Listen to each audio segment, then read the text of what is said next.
And right back here live in the studio, Viewpoint is the program. I have two great guests this morning. Marilyn Craig, representing the Daughters of the American Revolution. And our other guest this morning is a longtime friend of mine, I guess lifelong really for me and for him too. I knew him when he was a kid in swaddling clothes. So well, you would have because you're much older. Yes, that's exactly right. Bob Sullivan. Bob is the commander of the American Legion Honor Squad here. A very important contribution to families at times of death. These people show up time and time again in all kinds of weather, just like the sentries at the tomb in Washington. Weather did not detain them. Sometimes it's a little tough to get out there. They do a great job, Bob, and I'd just like to talk with you a minute and with the folks in the listening area about the history of what we've done here locally and the history of honor squads. So I pass the baton to you, sir. Well, I'm not sure of the history. The military, the government, wants to honor any veteran with a military service if they so desire. And they used to, years ago, I think that they sent active military people to do it, but it got to the place where that was impossible, so honor squads were authorized by Congress under the auspices of the military, and so in our case it's a Legion post. Originally, I think the Legion post here in Lincoln maintained the equipment, but it was the Inter-Veterans Association, so there was veterans from various veterans organizations that participated. Now we're pretty much under the auspices of Legion Post 263 in Lincoln and have been for some time. There really isn't an Inter-Veterans Council anymore in Lincoln. So everything is kept at our place. We have Honor Guard. We have about 19 men right now. 2 or 3 of them belong to other Legion posts, but live in Lincoln, and moved here and kept their membership in their other posts, but they're active in our squad. We no longer have a World War II veteran. We lost our last one, I think, last year. He just had to retire. We've lost several through death. We're down now to probably, I think, only 3 of us are Korean era. Yes. And so the Vietnam ones are coming along. You're a Korean veteran, Bob. Right. The problem, somebody said to me at breakfast this morning, said, why don't you get some young guys? And I remember one night that we had a funeral, and somebody mentioned the fact that we were a bunch of old people. And that person happened to call that night for something else, and I asked her about that, and I told her we have a hard time. Young people work, and not many people make a reservation for their funeral. So we get maybe 2-3 days notice at the most. Sometimes we get a little more. And so we have to pretty much have retired people. But now we're down to the Vietnam era. Men are serving because they're no longer working, they've retired. And we have 3 or 4 people that do work that can only go maybe on a Saturday with us or in an afternoon. We have one lady that still works, Vicki Hasprey, and Vicki's very good about she likes to do the honor guard she was in the honor guard the other night at the concert and the parades, and she comes to some funerals, but during the workday a lot of times she can't get away. But we show up with 14 to 15 people at most funerals. Now there's a protocol, and it's a really very nice service that you have. But first and foremost, Bob, if a family had a loved one that's a veteran and they want your honor squad, I presume that the funeral director is the one who sets that and organizes that. The family expresses that to the funeral director, whomever that may be, and then he makes the contact. Is that how that works? In most cases, and There has to be proof of the fact that the person was a veteran, he or she, and that's the funeral home's responsibility to determine that. Now, in many cases, I mean, we know right away. For instance, there was a death yesterday or the day before. He was a member of our post, funeral Saturday, and so I'm sure the funeral home will still check it, but it probably is not necessary. It has been checked. That's pretty much. Now, once in a while, the family will call with a special request of some type, and then usually that ends up being directed to me. You know, the procedure, the service is a very solemn and very dignified service that you perform for the veteran, deceased, and the family. Could you take us through the mechanics of that, and with particular reference, those people who know me know that I have a flag waving from about any orifice, you know, and I'm fiercely patriotic, and when I watch these flags presented to families at the time of the final, that's your final act in there, how does that work, Bob? Then the folding of the flag and so forth, because that has to be done just the right way.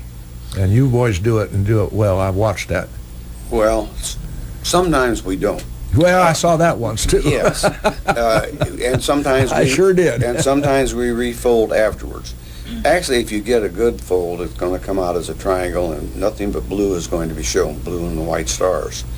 And if you watch the military, who does it very precisionally, they have as many as 6 people folding that flag.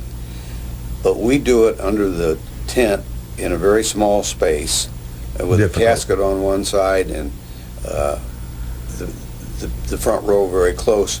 So all we can get in is one at each end. Now the wind's blowing pretty hard, and it's cold. And yeah, it's cold or extremely hot. But when the wind's blowing, it's especially hard for the 2 people folding the flag to get it done right. Mm-hmm. So it takes us a little longer. We're old guys. We're not as military. I would love to see us be more military, but it's kind of hard. Sometimes I kiddingly tell them to pull in their stomachs when we're in line. Most of us can't pull them in, but anyway. But it's that's a sight. So that's the flag folding part. We now different units do it differently. I'm not sure whether we do it right or wrong, but we fire first, play taps, then go up and present the flag. The flags are supplied to the funeral homes by the government. The flags, that's the other thing. The flags are supposed to be uniform. So therefore you would come out the same, but you don't know sometimes when you get there. Sometimes you take a tuck in the end to come out with the right fold so you can fold it in, and other times if you do it you're going to come out short. And of course we don't know what flag we're getting, and we can't practice, so sometimes we don't do it too good, and other times it comes out just beautiful. I remember one very famous time, to me at least, and I think it was Clyde Camp was on the end of it. And it almost got to be a circus before it was said and done. Well, I bled for them because they were trying to make it work, and well, it'll happen once in a while. Well, I don't remember that at Clyde's. I remember Clyde was a friend. Oh yeah, and he told me that God, he was a great guy. When he died, he says, "I want you to do that." I do a little saying with it as they fold the flag. Yes, and you do that very well, by the by. And yes, I never miss a beat except at Clyde's funeral. Mm-hmm. Yeah, and he was a great man. He had told me that he wanted me to do that, and then Eddie called me, and so I start to say this, and I looked at Eddie, and I just kind of lost it, and I forgot things, and then I got it put together, I guess. But she told me after she felt more sorry for me than she did herself. So that's going to be inevitable. It's a given that that's going to happen. And it's more emotional if it is a friend or something. Yeah. I had a hard time a week ago presenting a flag to a widow of a very close friend. And, you bet. It does get a little emotional. Well, certainly it does. Go ahead, Marilyn. You had to say something there? No, Oh, I just okay. that's kind of a good thing. Um, It shows his emotion. Do you fellas practice the folding of the flag periodically? Yeah, well, I try to get new people involved. I like to get everybody involved in doing things. I don't necessarily have to give the commands. Somebody else wants to do it. I did help fold the flag for a long time, and now I just do the same, and I've got other people doing it. Try to work people in, and we do practice, and we've got different people doing it. Some of them just want to fire their weapon or hold the flag, and that's fine. God bless them, but I don't look at it as my squad. I like for everybody to have a part, and we're always on the lookout for some veterans that want to participate as well. You know, it's a shame we have the next generation of Vietnam, because we shouldn't have ever been there to start with, so we shouldn't have had those veterans. But that's another story. It's great that now, you know, I hate to say this on the air, but the Korean veterans, they're getting a little long in the tooth themselves. And we have one here that doesn't still need a cane, but very active. But seriously, it's good that these younger folks, the Vietnam veterans, see fit to help and take an interest in that, because I see, Bob, a diminution of interest in Veterans Affairs. Am I correct in that? I think you see an upturn in patriotism, but in Veterans Affairs, I don't know. People don't join like they used to. They don't. That's right. They don't join the Kiwanis, the Rotary, all those organizations. all the are organizations. Right. And I feel very strongly that every veteran should belong to some veterans organization. I don't care whether it's the AMVETS, the Legion, or whatever. None of them cost very much to belong, but you'd be surprised how many veterans don't belong to any of the organizations. Now, there is a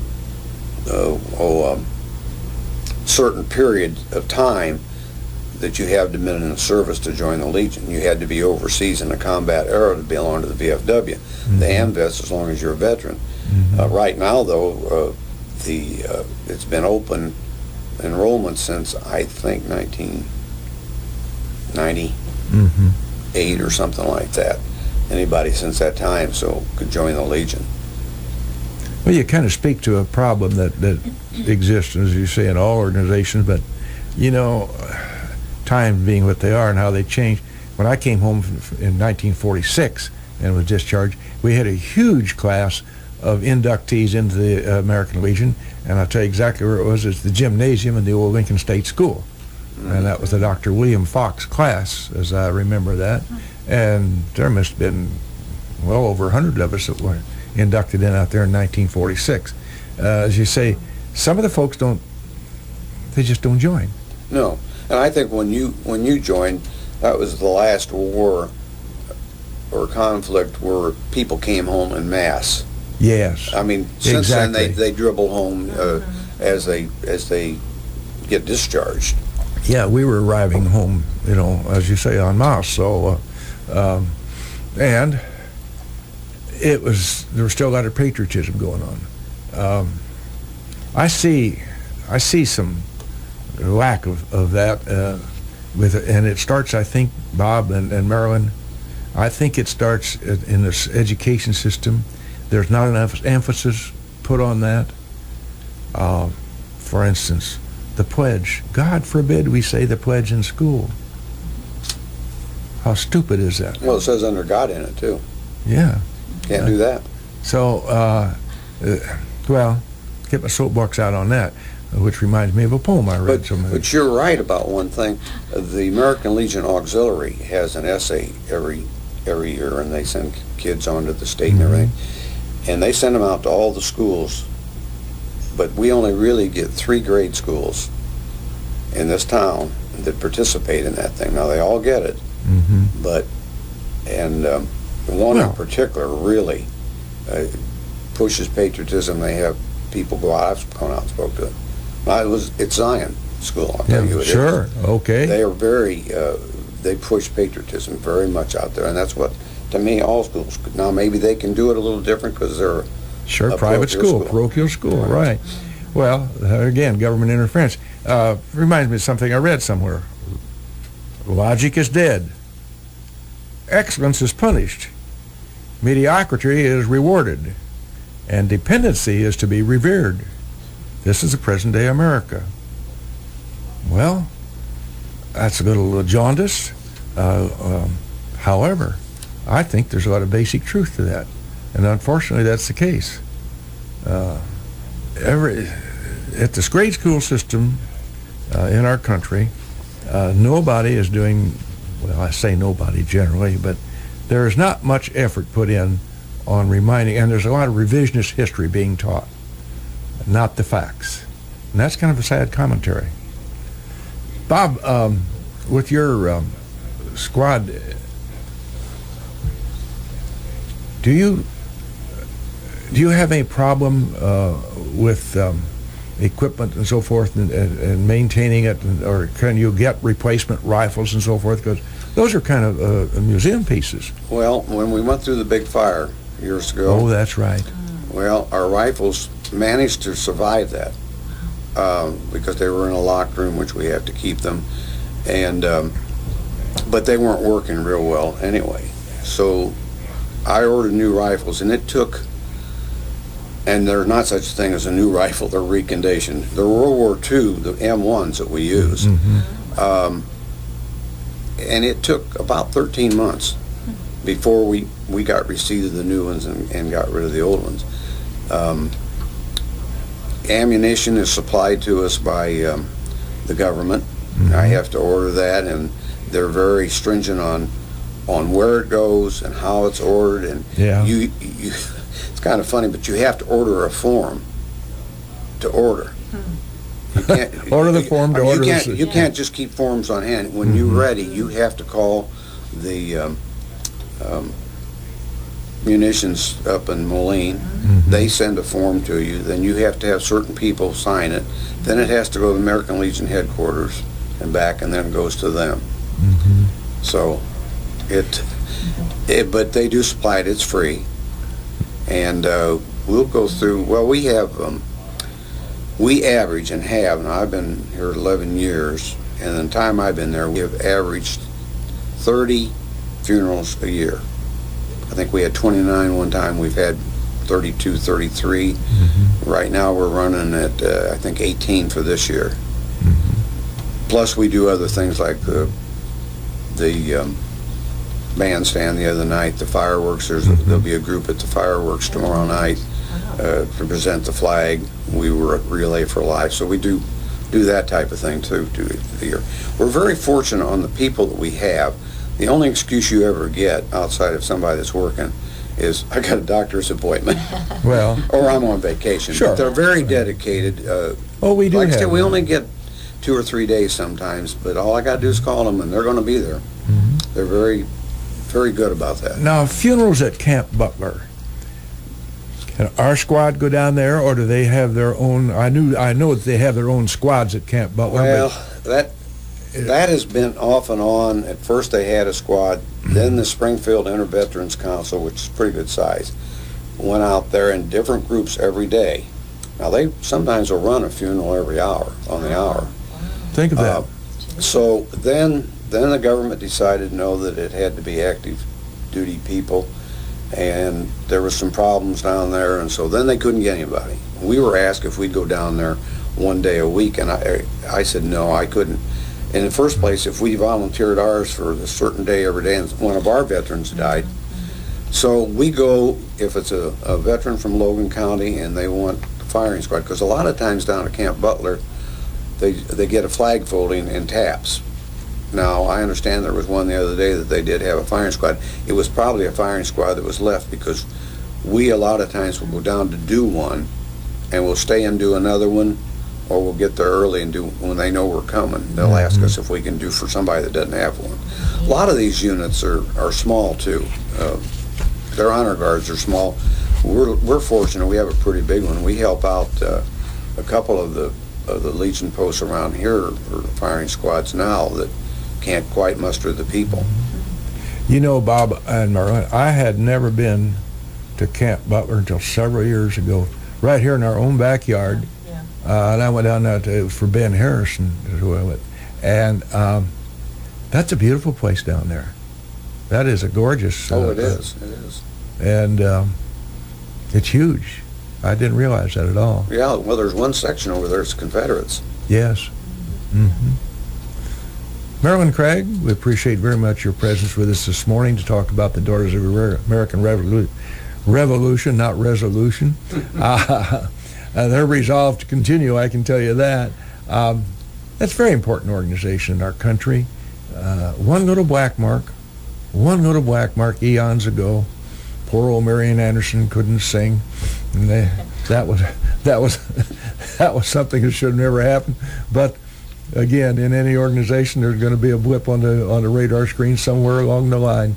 DAR is a very, very important organization. We appreciate you telling us about that. Bob, you and your fellow Honor Squad guys and ladies do a great job for us. It's interesting now we have ladies veterans who can come in and help out on that. Come a long way. I know the families appreciate what you do down there for them. We always try to close Viewpoint with a quote or so. This is not an old one. Lee Greenwood, the composer, and part of his song it says, "I am proud to be an American, where at least I know I'm free. And I won't forget the men who died, who gave that right to me." Thank you for Viewpoint. Thank you, James.